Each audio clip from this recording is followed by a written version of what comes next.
Já reparou como as HQs mensais ficam feias na estante? Resolva agora esse problema e ainda proteja, valorize e organize sua coleção com os boxes exclusivos da Case in Case. Olá pessoas! Se esse não é o primeiro vídeo que você assiste aqui do canal, você sabe que o meu personagem favorito dos quadrinhos é o Lanterna Verde. E eu fico muito feliz de ver que sempre que eu falo de Lanterna Verde aqui no canal, o público gosta bastante. E eu tô justamente por causa disso preparando bastante conteúdo sobre o Lanterna Verde.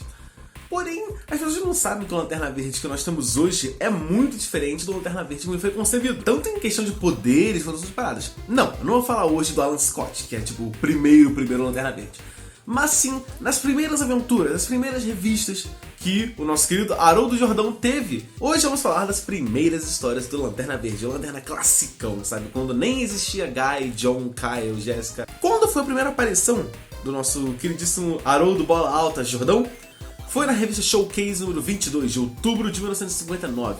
E se você acha esse nome estranho, é porque realmente é. Porque o Lanterna não teve uma revista solo de primeira. Pouquíssimos personagens, na verdade, começavam já numa revista solo. A maioria deles, na verdade, passavam por essas revistas, que era uma grande coletânea de histórias.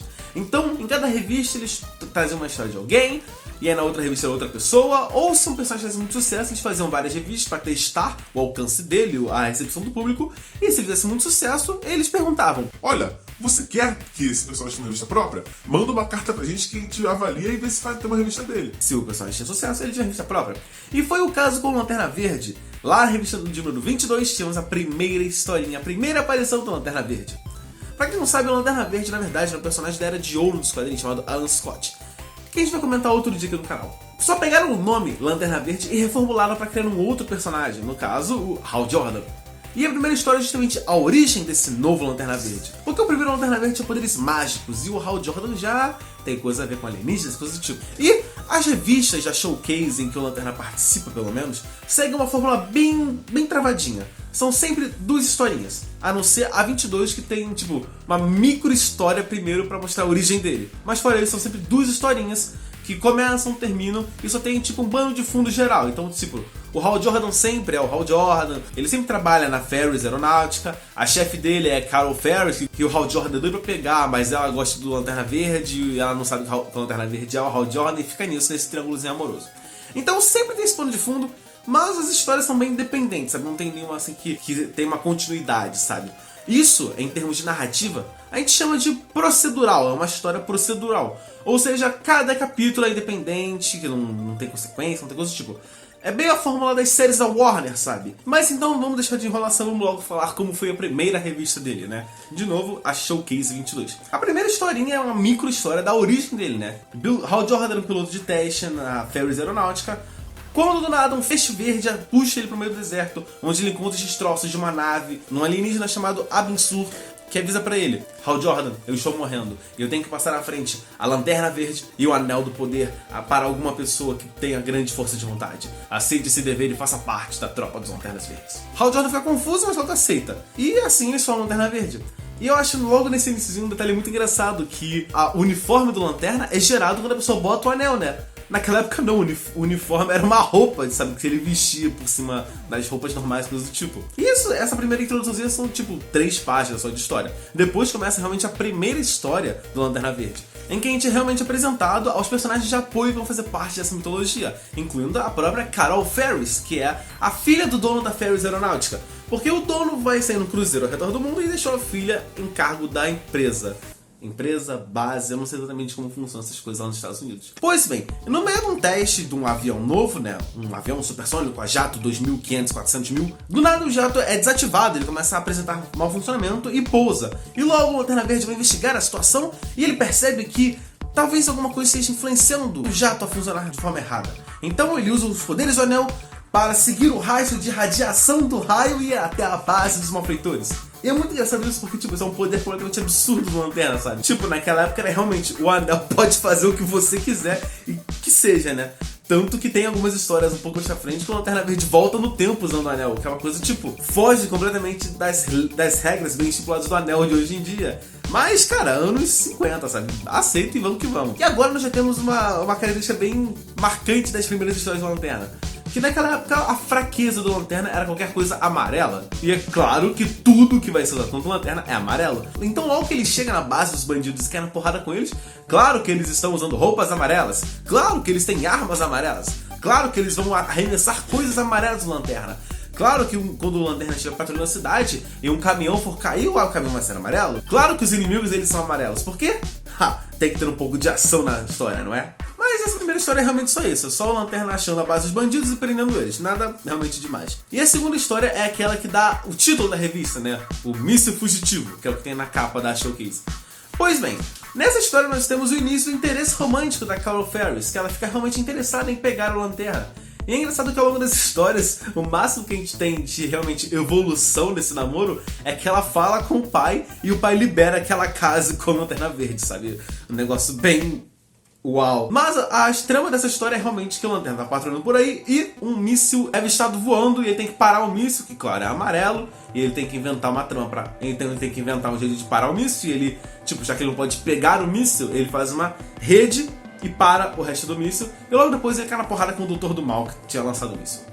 E essas são as histórias da primeira revista do Lanterna. Porém, logo na Showcase 23 as coisas começam a ficar mais interessantes. Porque logo na primeira historinha nós temos uma mudança de paradigmas. Porque o Hal vai no seu vestiário normalmente, até que a Lanterna fala com ele e avisa que uma raça de serezinhos azuis de Plutão está sendo importunada por um alienígena predador. Então, claramente, ele vai lá ajudar. E ele percebe que os alienzinhos são bem rudimentares, bem ao longo das cavernas. Mas o anel consegue traduzir e logo decifra que eles estão sendo atacados por um pterodáctilo amarelo. E logo o Lanterna vai ter que dar um jeito de enfrentar o pterodáctilo sem enfrentar ele de fato. E ele consegue isso usando da sua criatividade, que é realmente a grande arma do Lanterna nessas primeiras histórias. Já que ele não pode atacar o pterodáctilo, ele dá seu jeito. Então ele entra numa caverna e derruba as pedras fechando a entrada. Assim os bichos ficam lá presos e morrem de fome. E assim ele salva os homenzinhos azuis de Plutão. E aí nessa primeira história a gente fica assim, a Lanterna fala com ele? E essa é realmente a primeira vez que nós temos uma ideia de que tem alguma coisa a mais do que só aquilo, né? Claro, é só uma insinuação, porque as coisas de alienígenas, tropa multiplanetária e setor espacial só vai ser desenvolvida quando o Lanterna tiver sua própria revista, lá na frente. Mas enquanto isso, vamos para a segunda historinha, que é sobre o Destruidor Invisível, e é justamente a história de capa da revista. Resumindo a história, tem um bandido invisível atacando a cidade e o Lanterna não consegue atacar ele porque, além de ser invisível, ele meio que não consegue encostar no Lanterna. E logo o Lanterna fica bem encucado, mas logo ele recebe um chamado no jornal. Ele olha assim e tem um cientista chamando ele. E quando ele vai falar com o cientista revela que, olha, Lanterna, isso vai ser muito estranho, mas eu sou responsável pelo bandido invisível. Até fica meio confuso, logo ele explica que o doutor, enquanto ele trabalhava nos seus esquemas científicos e tudo mais, ele acabava dormindo em cima da prancheta e a mão dele rabiscou o capacete exato do bandido. Então, pô, parece alguma coisa a ver aí, que esquisito isso aí. Será que o doutor é o bandido? Na verdade não. O bandido na verdade é uma criação da mente do doutor, que sempre que ele dormia, o bandido se materializava na cabeça dele e ia fazer atrocidades. E por isso que o Lanterna não conseguia bater ele, porque ele era só imaginação. Mas ele realmente conseguia afetar o mundo físico. E aí você pergunta, como é que a Lanterna vai resolver essa situação? Muito simples. Ele vai só operar o cérebro do cientista com o anel. Eu não tô sacanagem, ele realmente faz isso. Ele pede pro cientista ficar parado e ele usa o anel pra operar, entrar pelo ouvido e operar o cérebro do cientista lá dentro. E aí, você acha que ele simplesmente apagou o bandido? Não! Ele tornou o bandido físico! Agora o Destruidor Invisível é real, de fato. E aí eles têm o seu embate definitivo e logo a Lanterna se liga. Que aquele cara é feito de luz, e luz é energia. Então se eu disparar uma rajada de anti-energia, eu anulo ele e ele deixa de existir. E é exatamente o que ele faz, ele acaba com o Destruidor Invisível com uma rajada de anti-energia, o que quer que isso seja. E a última revista que a gente vai comentar hoje é a Showcase 24, em que, na primeira historinha dessa revista, nós temos justamente o dilema do Hal Jordan, porque ele sai com a Carol, enquanto Lanterna, e ela fica toda gamadinha por ele, Lanterna, não sei o que, não sei o que. E aí o Hal começa a ficar na dúvida de, eu conto pra ela que sou eu?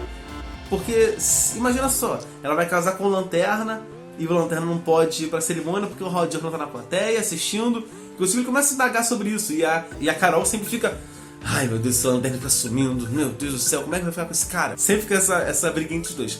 Mas a ameaça da revista, na verdade, é justamente um bandido que em dado momento esbarrou no Hal no meio da rua e roubou os planos de um jato super futurista que o Hal tava carregando.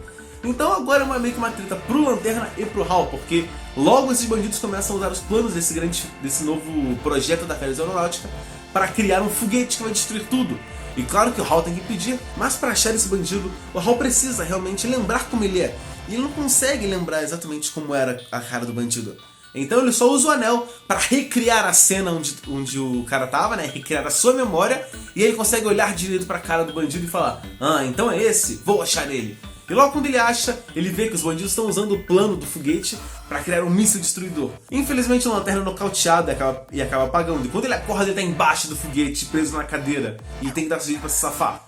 Bom, o míssil é disparado, ele acaba conseguindo se proteger com uma cúpula de energia. E logo vai atrás dos bandidos e do foguete e resolve tudo. Ah, no meio da história tem um carrinho de montanha-russa que acaba escapulindo do negócio que ele é amarelo. Como deve ser, né? Sempre vai ser uma ameaça amarela. E por último, a segunda historinha da Showcase 24 é justamente sobre um bicho gigante. Carol e Hal estão pegando a estrada para quando no meio do caminho eles se deparam com uma criatura gigante. A Carol acaba desmaiando de emoção da coisa e o Hal aproveita para escapulir. Logo ele acaba achando no laboratório e descobre que a criatura foi um experimento falho e que ele tem que ir atrás dela e resolver. Na verdade, a luta entre a criatura e o Lanterna até que é bem legalzinha. E a solução que ele acha é bem maneira, porque ele percebe que a criatura não consegue manter a sua integridade física sem oxigênio. Então ele cria uma cúpula, cobre a criatura e logo vai ficando sem oxigênio e vai definhando. E até que é meio tocante, porque a criatura acaba até agradecendo a ele, porque a criatura não queria destruir tudo e coisas do tipo. Você fica até bem triste por ela. E no final dessa revista já tem ali o cantinho, o cartão perguntando: o que você achou das aventuras do Lanterna Verde que acompanhamos nas últimas histórias? Você gostaria de ler mais dele? Deixa ele saber, manda uma carta pra ele dizendo o que você gostaria de ler nas revistas dele. Bom, é meio que um spoiler isso, mas sim, as revistas foram um grande sucesso e o Lanterna Verde recebeu a sua primeira revista mensal. Que, se você gostou desse vídeo, comenta aí e me deixa sabendo que logo mais eu posso trazer as aventuras da primeira revista mensal do Lanterna Verde. E eu garanto que tem muita coisa que você não sabe que rola na primeira revista. Tipo, você sabia que ele tinha um ajudante? Um parceiro mirim? Pois é. Se você quer saber isso e muita outra coisa, me deixa saber que você gostou desse vídeo. Marca um seu gostei e comenta aí, por favor. Dê um trabalho para achar essas revistas em uma qualidade boa para mostrar no vídeo e comentar com vocês. Então é isso, espero que você tenha gostado de conhecer os primórdios dos Cavaleiros de Esmeralda e espero que você tenha gostado desse vídeo. Eu vou ser no próximo. Falou.